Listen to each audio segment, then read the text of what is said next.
Hiya peeps, another video log again. Today is Saturday, I'm not quite clear on the date, 28th of November 2020. Time now is about 3:30. It's getting dark. Weather today is down to about 10 degrees. With the wind blow, it gets down to about 6 degrees. And it's really amazing when you choose a spot. People just comes out and hang around you, and they walk the dog around you when there was nothing there before. But that's just the nature of the business. But I can realize that the loudness of the background noise would overtake how calmly I'm speaking, because it will override the audio. But that's just a technical thing. But I didn't really intend to do a video log today, but because I've come across this is Newington, Stoke Newington. This is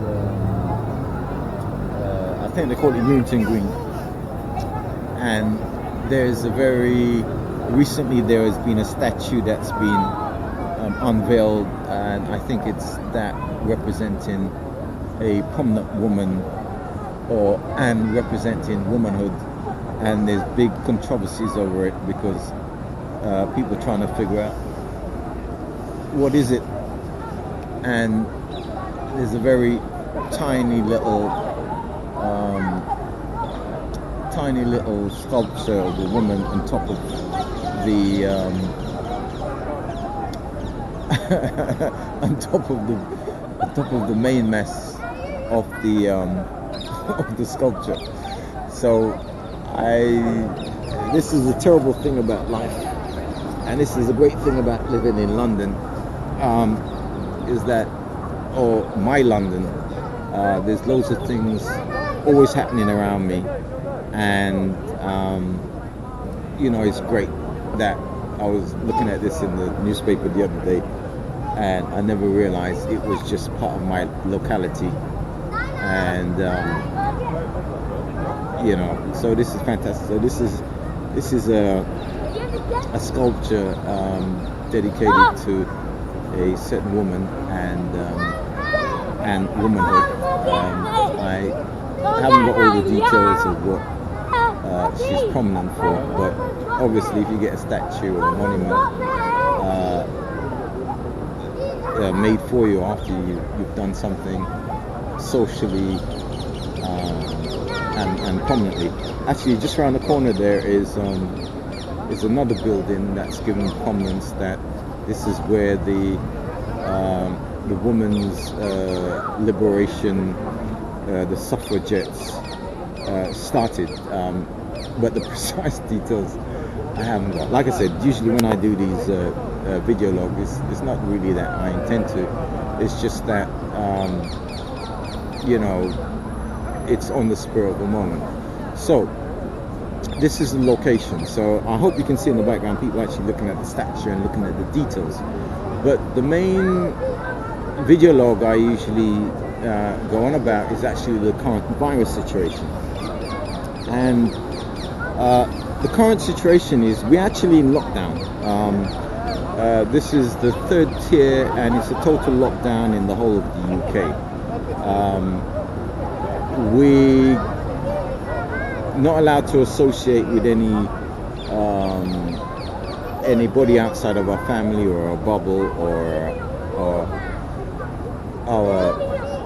or people who look after you. So there's many stipulations this time to the lockdown. So now I might get the date wrong, so I believe it's the 28th today, Saturday the 28th of November 2020. Time now is about 3:30. Temperature outside is about 10 degrees. The weather overcast today, even a bit muggy and misty, right? So virus update today. So next week, the 2nd of December, it's about Wednesday next week, so that there's going to be an easing of the lockdown number 2, right? Now, easing of the lockdown number 2, right? Now, they are going to change things around. So what they're going to allow is that they're going to allow you to go shopping. So the main thing is that non-essential shops will be open, so you could go out there and you could do your Christmas shopping from next Wednesday, which is like about 5 days time or so. Today's Saturday. No, 4 days, 5 days. Right. So non-essential shops will be open, so you could go and buy all the stuff you really don't need to impress the people who really don't care, and you really can't afford it. But that is life. And you can also do your Christmas shopping. Also, next Wednesday they would also announce that they're going to have a 5-day Christmas window where you can kind of go mad, you know. And so what that kind of go mad is all about is about being able to visit families and being able to visit friends and be able to enjoy Christmas. And one of the things I've heard is that they will give that to you anyway, because if they don't, you will, most people in the UK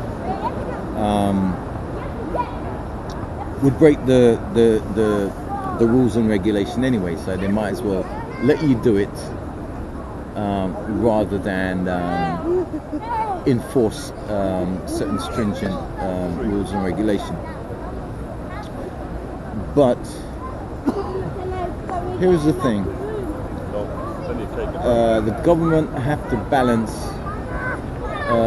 the economics of the country, because it's almost coming up to a year and there's certain businesses that has been locked down from the virus, have been stopped trading for a whole year. And if those businesses do not do a Christmas trade, they would shut down. Already today, or recently, we've had one of the shopping giants. It will be shutting down some of his stores and laying off people because there just isn't the flow of people to the shops. So there's going to be a certain amount of people unemployed. The economic situation haven't worked for that person, right? So the balance with the government is that they've got to ease the lockdown to non-essential. You'll be able to buy non-essential stuff, because those businesses who haven't been able to operate properly for the year will go under. And for a lot of business, if you do not do your trade for Christmas, then your business has failed. This is the major time in business you take the major amount of money that keeps you going for the year. So the government has that balance. The other part of the conundrum is that this is the worst time of the year because it is cold, right? This is where we have people with the arthritism, right? The old people who are at home and stuff usually find themselves in a lot of health problems, and there's usually a high mortality for the old people around this time of the year. Plus, over the last 5 or 6 years, the National Health has never been able to handle the amount of people that goes to hospital during the winter period, right? So we got double crisis. It's wet ground here. We've got a double crisis. One is the economics. Businesses have been shut for a whole year. If they don't get to trade for these next few months for Christmas, they're going to go under, permanently gone. The other problem is that there is the mass health thing we have usually in December, right, where the hospitals never are able to handle it. But they call it the Nightingale. So they've managed to use the Excel Centre down here in London, in the UK. They have mothballed it from March, well, not March, around July, because that's when the peak had gone down. They've mothballed it, so now they have to reinvigorate it, pump it up, start it again, because at this time of the year we have the most massive amount of people in hospital, especially old people with all kind of sicknesses caused by the cold and caused by different things. Plus now we have the virus, so we're in the second lockdown. It's not going to be, we're in the second lockdown, and what you see out here is the second lockdown. I forgot the rules, what the rules are. It's only one-on-one, outside, and no meeting of anybody inside who's outside of your basic circle. Now, there has to be a House of Commons passing of the motion to extend the new legislation and the new lockdown after the 2nd of December, and for the Christmas. And for the first time, I've actually heard MPs actually do not want the lockdown to continue. Now, MPs are never, they never do take on what the ordinary people feel or suffer. It's not in their interest. But for the first time, they're actually opposing it. And I believe the reason is because they have never followed the lockdown procedure, because they believe they've had privileges. Many MPs have been caught, many of the same advisors, right, to the government, have broken those rules and regulation, and gotten away with it. So this time around, the MPs believe that if they get caught out in this, it's going to be bad for them. So it's not that they have their constituents' interests at heart. I believe they only have their own personal interests at heart. None of them really, right, understand the day-to-day living of most of their constituency. Now, I said most of them, not all of them, right? And most of them are in this for themselves, right? So we have this House of Commons meeting of the MPs next week in order to pass the new legislations that's needed from the 2nd of December and what's going to happen for Christmas. Now, what makes things more complicated or more interesting or more dangerous is that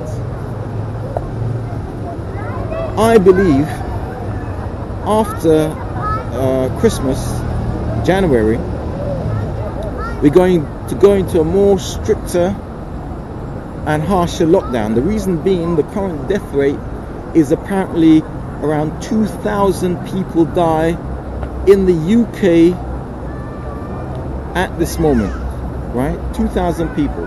It's averaging about 500 people a day.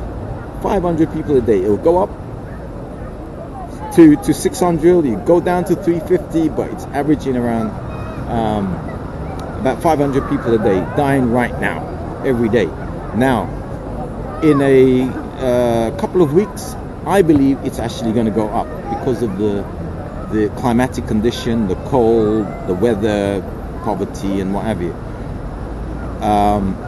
The current infection rate per day, it goes up to 20,000. It goes over 20,000. It's actually around 16,000, right? Now, 10,000 was the average infection a day in March, and that was before the first lockdown. But because we're testing more, right, and so if you test more, you'd find more positives. So the average, right, the average for me of infections per day is around 20,000. Now that's twice the amount in the peak in March. So this is where we're currently at. I say the average is around 20,000. The average death rate is around 500 a day, 2,000 a week. Now, one of the critical factors in this whole thing is the incubators. In the peak of the virus in March, we had 3,000 people on incubators, right? 3,000 people on incubators in the peak of the virus lockdown in March. The current people on incubators is 1,500, 1,400. It'll go up and down.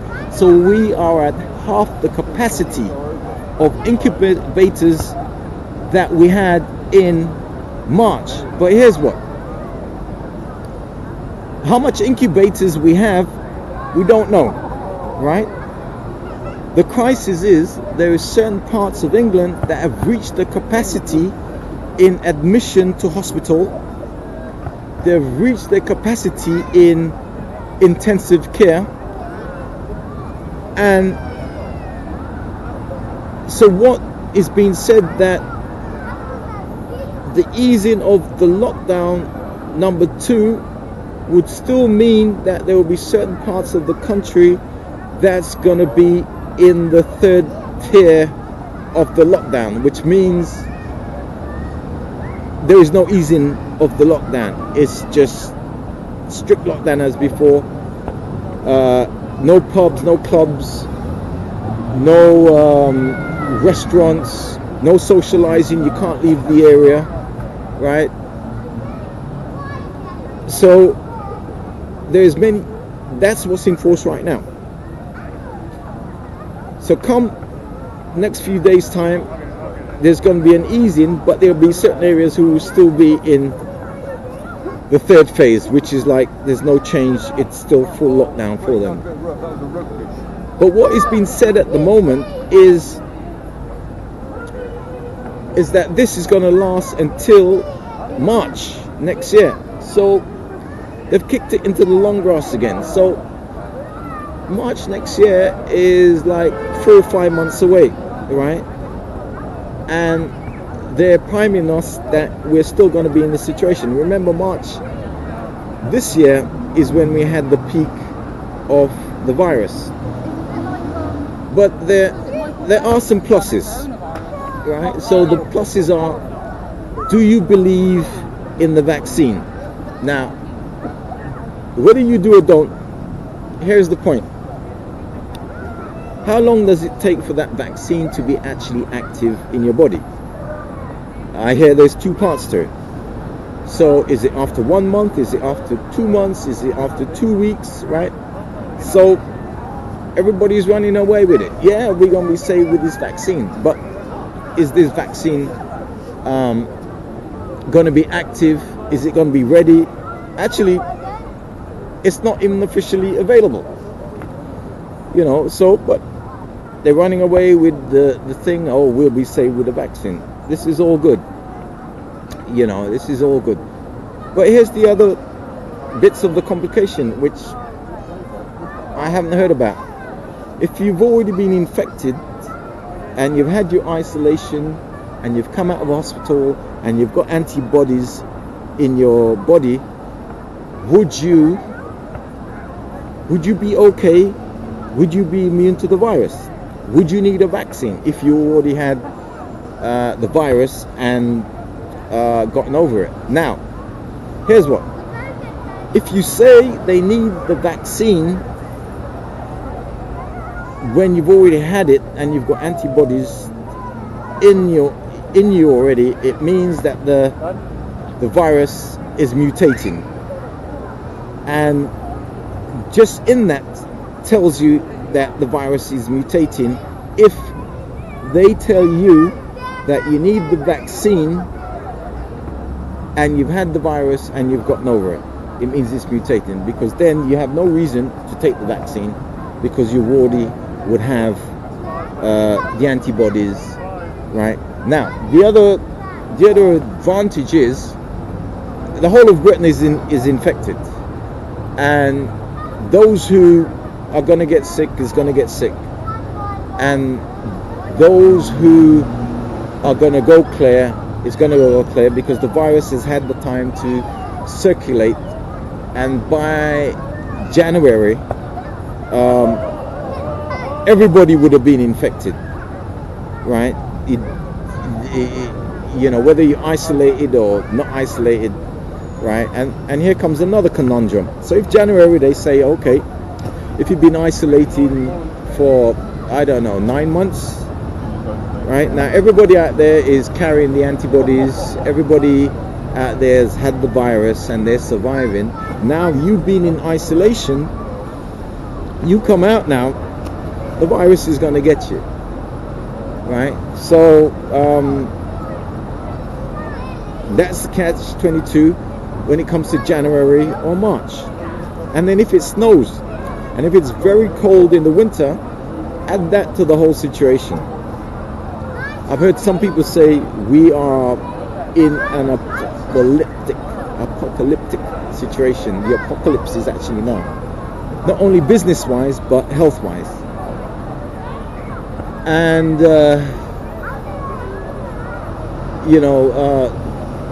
anyway, so my kind of final thoughts is, with the easing of the lockdown on the 2nd of December, which is in about 3-4 days time, the psychology of it for me is that the government says, all right, this is like a war, right, you can go over the wall.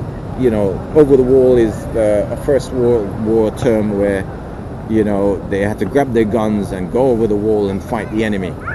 And you either got shot down or you either live. Now the enemy is the virus. And so come the 2nd of December, it's the equivalent of going over the wall, right? And, you know, you're either going to get the virus, you're either going to get shut down, the economy is either going to survive, the ICU would increase from 1,500 to, I don't know, sky's the limit. Have they opened up the capacity in these Nightingale hospitals to take in the people who's going to be on respirators? They're going to be casualties. But what they're trying to avoid is the economic casualty. People not even looking at the physical casualties. People are going to die. They kind of got immune to that, you know. Some people are going to take a chance to meet their elderly parents, and you know that the outcome might be not so nice right now. So it's about going over the wall, but there'll be consequences. And when it comes to January now, the world would have permanently changed. The reason why I say that, because this situation has been going on for about a year now, and it has permanently changed. So we have to take on board a new way of living, and take on board the current situation. But let me say goodbye with this. I'm not necessarily wishing you a Merry Christmas and a happy 2021. I'm wishing you that you're not homeless, because this affects the economic situation. You're not homeless. Hope you're not homeless. Hope you got enough food and warmth at this time of the year. And even though you have, the other aspect of this is the mental aspect. I hope you have enough communication with the social communication, either electronically or whatever kind of way it is. I have heard there's a mental health issue which is going in because of this isolation and the way we kind of live in. But not only have we got to pay the price of the virus and the Christmas, we've got Brexit. So we got Brexit, New Year, new rules, new regulations. What we were able to do, we won't be able to do in relation to Europe, in relation to shopping, in relation to certain people in businesses. So we've got a mental health crisis because people have been under this lockdown thing for 9 months. We've got an economic crisis where businesses haven't been able to function, so they're going out of business. So those of you who had jobs ain't going to have no jobs. So welcome to universal credit, right? We've got a mental crisis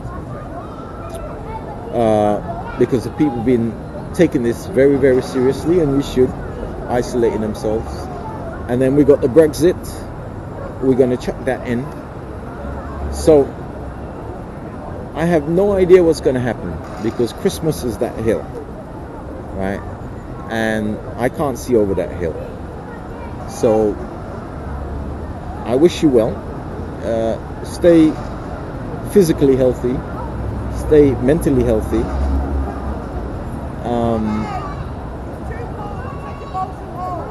And that's all I could say. So I'll see you on the next webcast. Y'all take care now.